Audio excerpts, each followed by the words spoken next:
कार्यक्रम के प्रायोजक हैं श्री मदन भाई रेखाबेन हुमड़, रूपेन प्राची हुमड़, अनगवीर आर्शवीर हुमड़, रिक्ता विशाल सेठी, आरिका अर्जुन सेठी। और जैसे ही चढ़ा कि शेर ने अपना पंजा धीरे से चूहे के पास लाया और पकड़ लिया। अब जैसे ही शेर के पंजे में चूहा आया तो छटपटाने लगा, मालिक माफ कर दो, दादा माफ कर दो, माफ कर दो। अभी मेरे ऊपर चढ़ रहा था, उछल रहा था, कूद रहा, तब समझ में नहीं आ रही थी, मेरी नींद खराब कर दी। अब मैं तुझे छोड़ने वाला अभी बसलता हूं, माफ कर दो, आज के बाद कभी नहीं करूंगा ऐसी गलती। क्या बोलता है, आज के बाद ऐसी गलती। छोटों को हमेशा बड़ों से गलती हो तो क्षमा मांग लेना, ना हो और बड़े समझें कि तुमने गलती की है तो भी क्षमा, तो भी क्षमा। ये छोटों का दायित्व है, क्योंकि बड़े लोग हमेशा हाथ जोड़ने वाले छोटों को माफ कर देते हैं। क्या कर देते हैं? माफ कर देते हैं। बस यही हुआ। चूहे ने माफी मांगी, शेर ने कहा कि सुन ले, आज गलती की तो मैं माफ कर देता हूं, लेकिन इसके बाद तूने यदि गलती की तो ना तू बचेगा, ना तेरा बाप बचेगा, ना तेरे दादा बचेंगे, सारे खानदान को खत्म कर दूंगा। मालिक आज तो माफ कर दो, आज के बाद नहीं करूंगा। शेर ने पंजे को ढीला किया, चूहा बच गया। जाते जाते चूहे ने कहा, दादा आपने मेरी जान बख्शी है, कभी जरूरत पड़े तो मुझसे बोलना, मैं भी आपकी जान बचाऊंगा। क्या कहा? शेर को आया अब गुस्सा, मेरी जान बचाएगा, भाग यहां से। बेचारा जान बची और जान बची और वो तो बच गया, चलो जो होगा देखेंगे। और जा करके अपने बिल में, कहां सो गया? कहानी मैं सुना रहा हूं कि तू? जब मैं सुलाऊंगा तब सोएगा, जब मैं सांस लिवाऊंगा तब लेगा। कहानी मैं सुनाने वाला हूं। सो गया, होशियार बंदी। अभी तो बिल में घुसा है, पसीने से तरबतर है चूहा। उसके मां ने पूछा, बेटा कालू,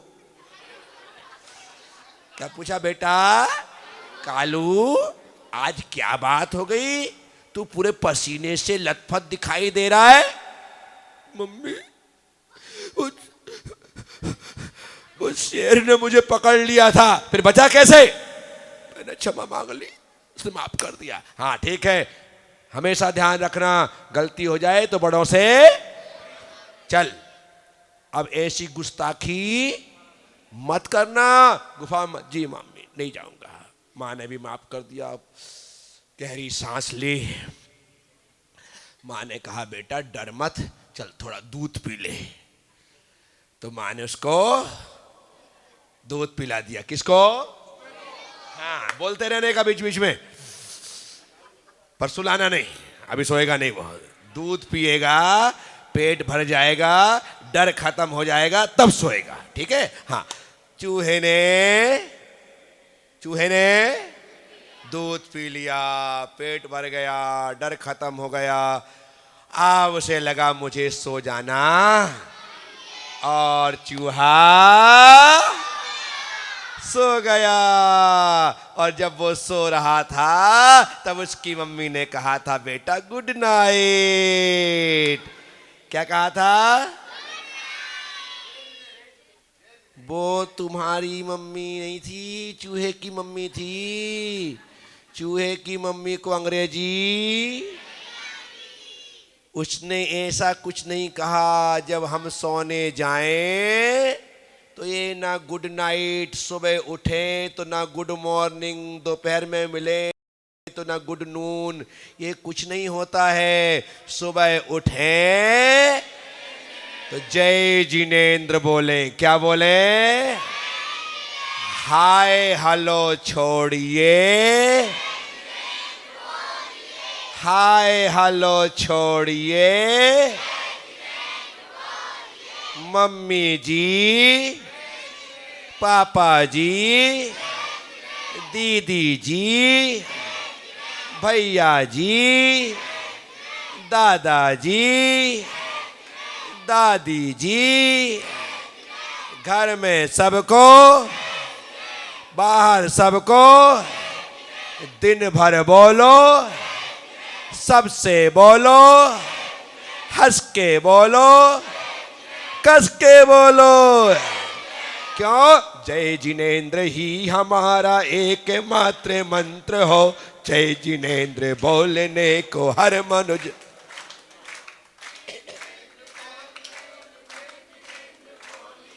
जय जिनेंद्र, जय जिनेंद्र, जय जिनेंद्र।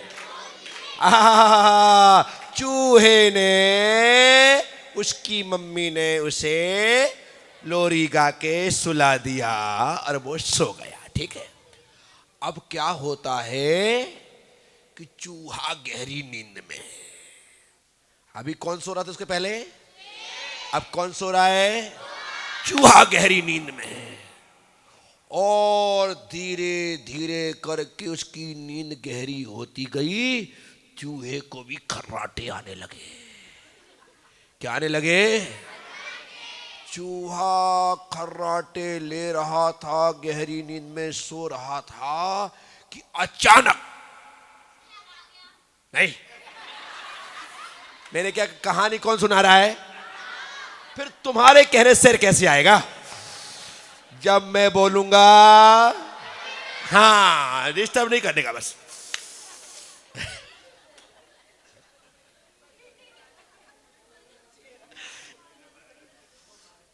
चूहा सो रहा था, खर्राटे ले रहा था कि एकदम से चूहे को शेर के कराहने की आवाज आई।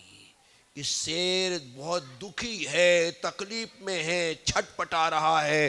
कराहने की आवाज आई। जैसी दादा की कराहने की आवाज चूहे ने सुना, उसकी नींद खुल गई। ध्यान से सुना, शेर कराह रहा था। दादा को क्या हो गया? अभी तो अच्छे थे, एकदम से कराहने लगे। मुझे चल करके देखना। और चूहा बिल से बाहर निकलने लगा। जैसे ही बाहर जा रहा था कि उसकी मां ने पूंछ पकड़ के खींच लिया। क्या किया? कहां जा रहा है? मम्मी देखो ना, दादा की कराहने की आवाज आ रही है। ऐसा लगता है कि दादा संकट में है, मुसीबत में है। मम्मी मैं उनके पास नहीं जाऊंगा, दूर से ही देख कर के आऊँगा कि उनको तकलीफ़ किस बात की है। माँ ने ध्यान से सुना, कहा बेटा दादा संकट में लग रहे हैं, तो जा दूर से देख कर के आ कि क्या तकलीफ़ है। यदि कोई ज़्यादा तकलीफ़ हो तो मुझे भी बोलना, मैं भी आ जाऊँगी।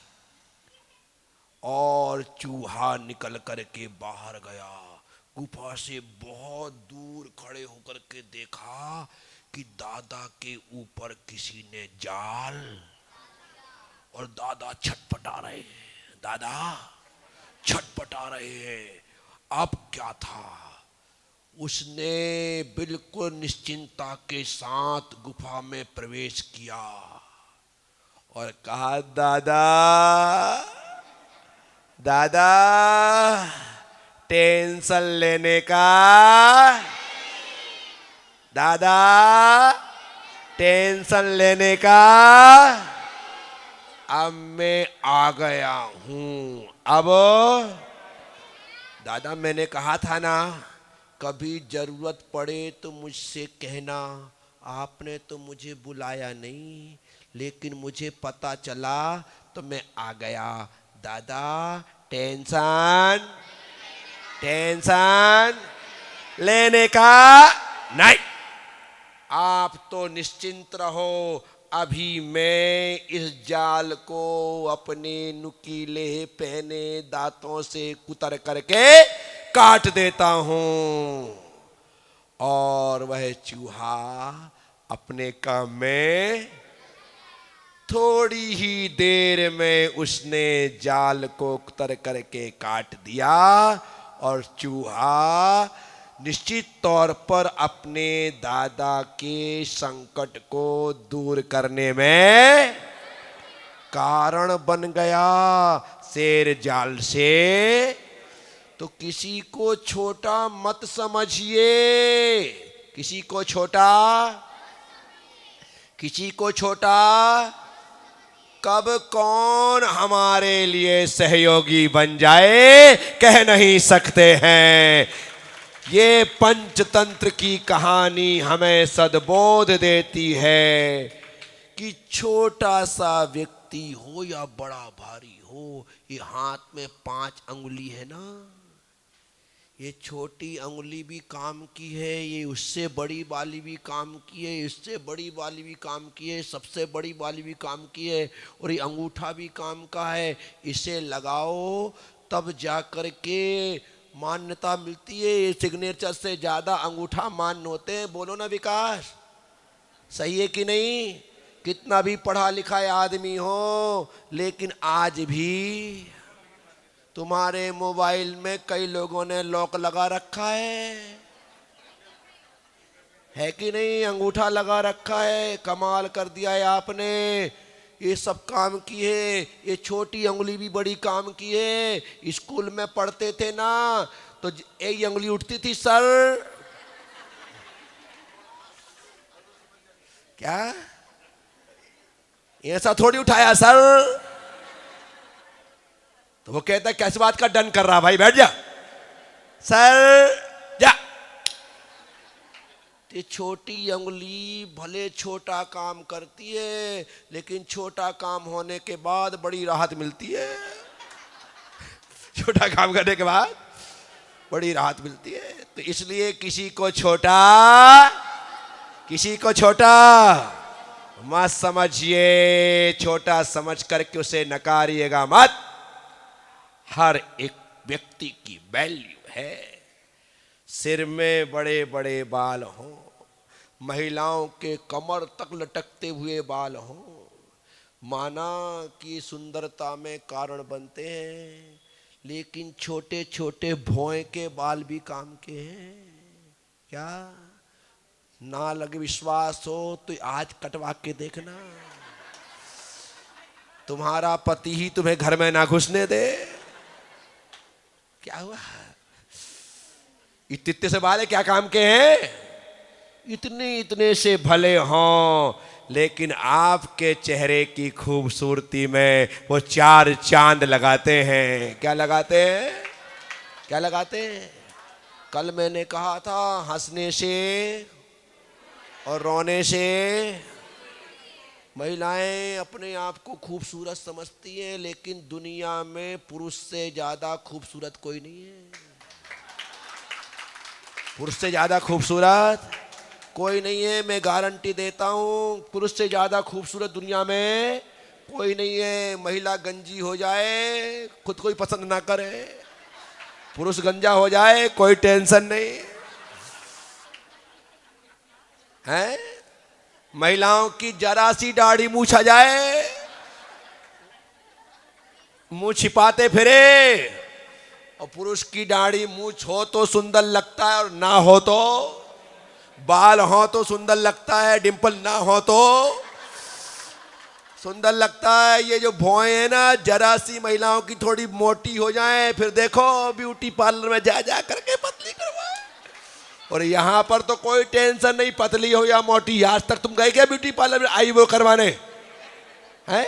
इनको देखो हर 8-15 दिन, महीने 2 महीने में जाकर के करवाना पड़ता है, क्योंकि इनको मालूम है ये ब्यूटी पार्लर जाती इसलिए है क्योंकि इनको अपने ओरिजिनल सौंदर्य पर विश्वास, और अपन तो जन्मजात सुंदर।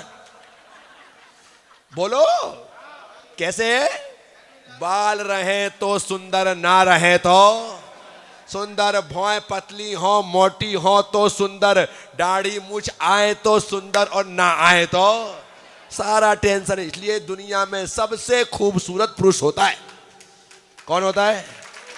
यदि पुरुष खूबसूरत नहीं होता तो एक चक्रवर्ती पर 96,000 नहीं मरती। क्या? पुरुष खूबसूरत नहीं होता तो एक चक्रवर्ती पर 96,000, नारायण प्रतिनारायण आदि पर 16,000, बलभद्र और कामदेव पर 8,000 स्त्रियां दीवानी हो गई। क्या हुआ? पुरुष से खूबसूरत कोई नहीं हो सकता। इसीलिए तो पुरुषों में इस दिगंबर मुद्रा को धारण करने का यह अधिकार है, क्योंकि पुरुष ऊपर से नीचे तक सुंदरता की खान होता है, वह सुंदरता का भंडार होता है। साथियों, दुनिया की परम सुंदर मुद्रा है वीतराग मुद्रा। दुनिया की तेरी प्रतिमा इतनी सुंदर, तो कितना तुम्हारा चेहरा सुंदर होता है, इसलिए तुम अपना चेहरा दिखाते हो। बाकी पूरा शरीर असुंदर होता है, इसलिए उसे छिपाते हो। लेकिन वीतराग परमात्मा का, वीतरागी गुरुओं का सर्वांग सुंदर होता है, तो है बिल्कुल दिगंबर बन करके धरती पर विचरण करते हैं। मैं आप सबसे कहता हूं साथियों, आज हम सब लोग इस सदन में बैठ करके थोड़ी सी चर्चा कर रहे हैं। चर्चा सिर्फ इतनी ही है कि किसी को छोटा मत समझिए, किसी को छोटा। इस कार्यक्रम के प्रायोजक हैं श्री मदन भाई रेखाबेन हुमड़, रूपेन प्राची हुमड़, अनगवीर आर्शवीर हुमड़, रिक्ता विशाल सेठी, आरिका अर्जुन सेठी।